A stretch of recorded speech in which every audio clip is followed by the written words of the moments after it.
Si quieres iniciar un hábito de lectura, no comiences por un libro complejo que te aburra o que te haga abandonar rápidamente, especialmente si son clásicos cargados de una narrativa lenta y de palabras que ya no usa ni el abuelo. Te recomiendo que inicies por libros cortos y entretenidos que te mantengan pegado a la lectura y no con ganas de cerrar el libro y buscar entretenimiento más sencillo. Es por eso que hoy les traigo una obra maestra y un libro perfecto para iniciar en la lectura, El Principito de Antoine de Saint-Exupéry. ¡Ulala, señor Francis! ¿Y cómo no? ¿Cómo se dice entonces? El Principito es una muestra de que las cosas son mucho más de lo que parecen a simple vista.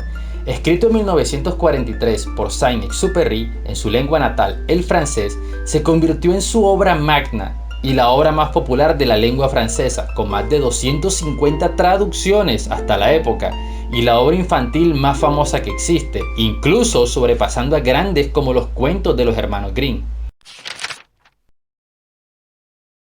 Este libro se cataloga como una novela corta, dentro del género de literatura infantil, y según Wikipedia, literatura filosófica, aunque yo le agregaría, si no es redundante, los géneros de fantasía y fábula, ya que aquí los animales y plantas hablan, o bueno, solo con El Principito. Debo confesar que nunca leí este libro de niño. En la Feria del Libro del 2018 me propuse comprar y leer clásicos, entre los que encontré afortunadamente una excelente versión del Principito, y no haberlo leído antes es algo de lo que me voy a arrepentir por el resto de la vida, dado que la magia de este libro reside en que cada vez que lo lees y cada persona que lo lee lo interpreta de una forma diferente debido a su narrativa simbólica. Yo no leo por segunda vez casi ningún libro, pero El Principito es una clara excepción, y lo he disfrutado cada vez como si fuera la primera. Su narrativa es sencilla pero profunda, sus personajes son agradables y muy bien definidos, su mensaje es sutil pero potente y su final, ¡oh Dios! Ese final. Pero tranquilos, esta reseña estará libre de spoiler, o por lo menos intentaré no decir nada que arruine su experiencia al leerlo. Pues mi intención es motivar a aquellas pobres almas que al igual que yo no conocíamos esta obra maestra a que lo puedan leer. Si quieres introducirte en los libros, este es perfecto para iniciar. Es muy corto, tardarás en terminarlo 1 o 2 horas, si eres un lector lento como yo, tal vez 3. Su prosa es agradable y la historia es bastante atrapante. El libro está escrito en primera persona y se nos habla constantemente de forma directa, haciéndonos sentir que nos está contando una anécdota de su vida directamente a nosotros, y esto hace que el libro sea muy amigable con el lector.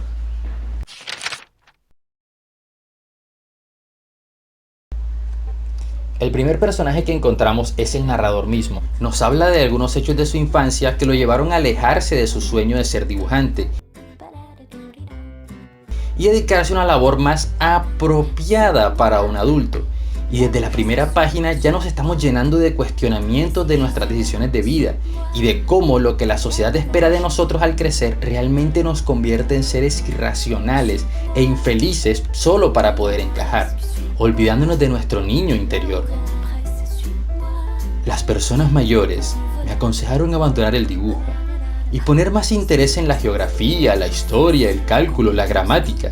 De esta manera, a la edad de 6 años, abandoné una magnífica carrera de pintor. Como era de esperarse, nuestro narrador abandona el arte y se convierte en piloto.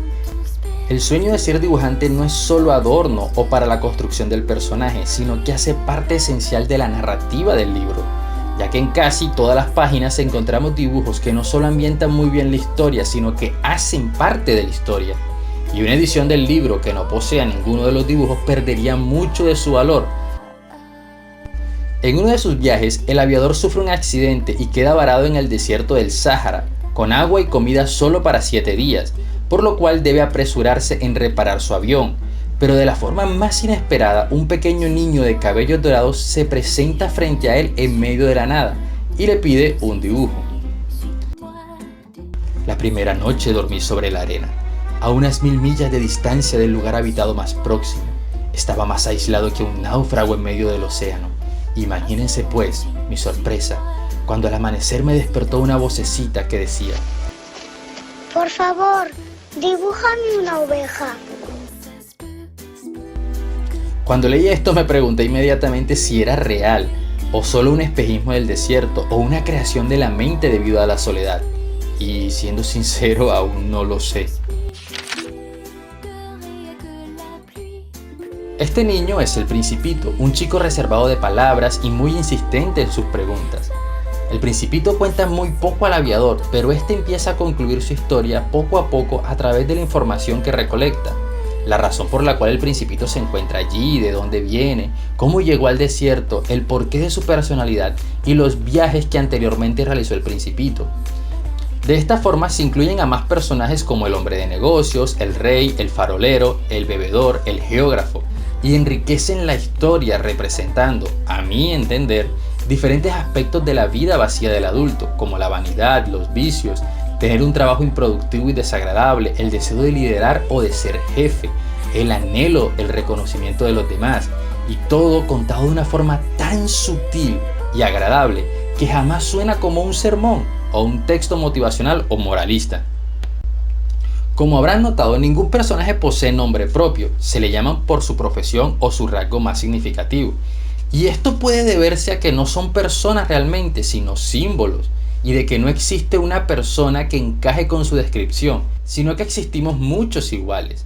Un tema que también se toca a profundidad en la historia.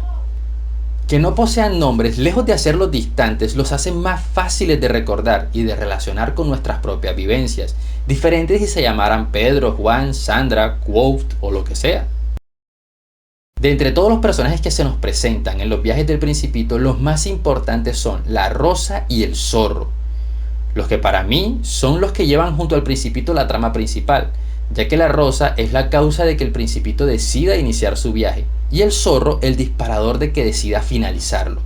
Tanto la Rosa como el Zorro poseen una marcada personalidad, a diferencia de los otros personajes, que son una parodia de lo que representan. Estos últimos sí poseen características profundas, cualidades y defectos que van en sincronía con su manera de pensar, siendo incluso conscientes de esos defectos, lo que los hace unos personajes maravillosos. Y este tipo de personajes tan complejos es difícil de encontrar en novelas mucho más extensas y dirigidas a un público adulto, por lo que es hermoso encontrarlos en una novela corta dedicada a niños. Estos dos personajes junto al Principito permiten abarcar temas como las relaciones tóxicas, el despecho, la ruptura, el duelo, las relaciones sin compromiso, los conflictos de pareja y la reconciliación.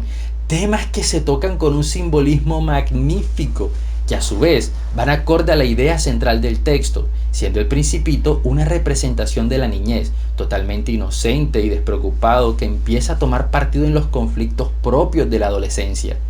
Lo que nos deja no solo con la evolución del aviador con su niñez a través de la experiencia con el Principito, sino la madurez del Principito a través de la experiencia de su viaje, algo simplemente genial. Debo decir que entre todos los personajes ninguno me impactó tanto como el Zorro, quien tras una releída se convirtió en mi personaje preferido de toda la obra, incluso tal vez de mis preferidos de toda la historia.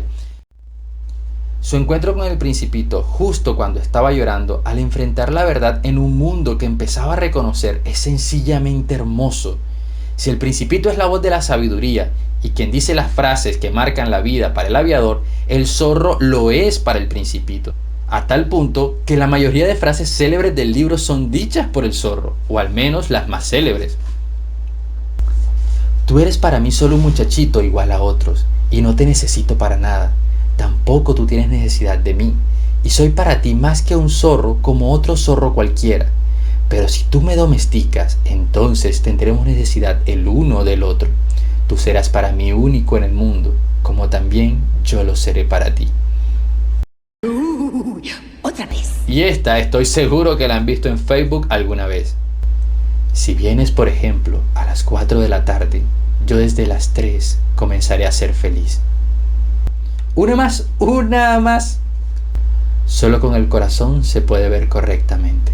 Lo esencial es invisible a los ojos.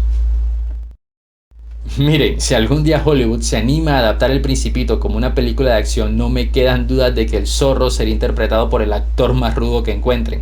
Es que todos los diálogos del Zorro son oro puro, la forma tan sencilla y clara que habla acerca de las relaciones humanas, cómo el pasar de tiempo con otros afecta nuestra percepción del mundo y el dolor al que nos sometemos voluntariamente para poder amar. La nostalgia y los cambios que sufrimos en una relación es inigualable.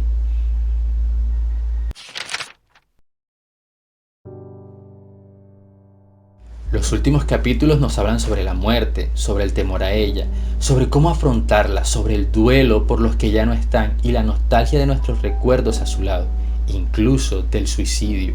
Son temas muy oscuros, pero la narrativa simbólica de Antoine permite que un niño quede encantado con su maravillosa historia de fantasía y que los adultos quedemos fascinados por una historia profunda tras una fachada infantil y alegre.